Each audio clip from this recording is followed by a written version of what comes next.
The consortium of NLUs recently announced CLAT results on December 7th, and like every year, it also released a portal for grievance submission. Given the large number of objections the students reported in CLAT this year, it was expected that the final answer key could sustain some more objections than it actually did. However, while 4 questions were withdrawn from CLAT UG, only 3 were modified in logical reasoning. Objections raised in other sections such as general knowledge, legal reasoning, and English were not accepted. A petition was also filed against the discrepancies in the exam centers and answer keys in the Supreme Court.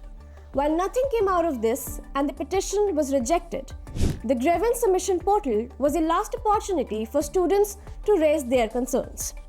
However, it is important to understand why the Grievance Submission portal is provided after every CLAT. What happens after the submissions are made by students? And more importantly, will there be any change in the CLAT results after the grievances submitted by the students? Or is it just a superficial activity with no clear end? Let's try to understand all these points one by one in this video. So the first question is, why is there a grievance submission portal after CLAT result declaration? After every CLAT, the NLU Consortium provides a grievance submission portal on its website. Students are asked to submit complaints, if they have any, with respect to the objection committee's decision to sustain or overturn the objections raised by students, or complaints against any technical or non-technical discrepancies while conducting CLAT. The grievance portal offers the students a final attempt to raise the issues against the CLAT exam. Coming to the second question, what happens after the submissions are made by students? So, the objections are reviewed by a grievance redressal committee under the chairmanship of a former judge. This year, Justice G. Raghuram, former judge of Andhra Pradesh High Court, is the chairman of the grievance submission committee.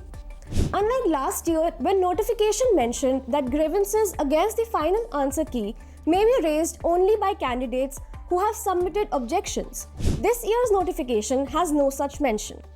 Anyone who has appeared in the exam can submit the objections. The official notification has mentioned the opening date of grievances, but there is no closing date. So, it is not clear what is the deadline for grievances or when the grievances will be reviewed by the committee. Finally, will the CLAT result be revised? At this moment, it is unlikely that the consortium will revise the CLAT results even if you feel that your objections were valid. In 2020, when CLAT was held online on account of COVID-19, multiple complaints were raised against incorrect answers and software problems. The matter eventually went to the Supreme Court, and the consortium later revealed that 4,839 objections were received and the final answer key was prepared after reviewing these objections. However, despite all kinds of complaints, neither the CLAT exam was reconducted nor the results were revised. Only an extended grievance submission window was provided. Unfortunately, the findings of this committee are not made public, so no one actually knows the type of grievances raised by the students and what actions is taken by the consortium to address those. The counselling and NLU's admission process goes on as per the schedule. This also defeats the purpose of having a grievance mechanism in CLAT. The CLAT counselling registration has started without any delay, and allotment of seats will be based on the existing rank declared at the time of result and the NLU preferences given by candidates. You can check a detailed discussion on CLAT counselling from the I button above. Meanwhile, if you haven't got the counselling invite, you should look for other law entrance exams such as CUET, MHSET Law, TS Law Set, and others. Thank you for watching the video. Do check out our channel for other videos on CLAT and law entrance exams. If you have any questions related to CLAT counselling or NLU admissions, feel free to ask in the comment section below.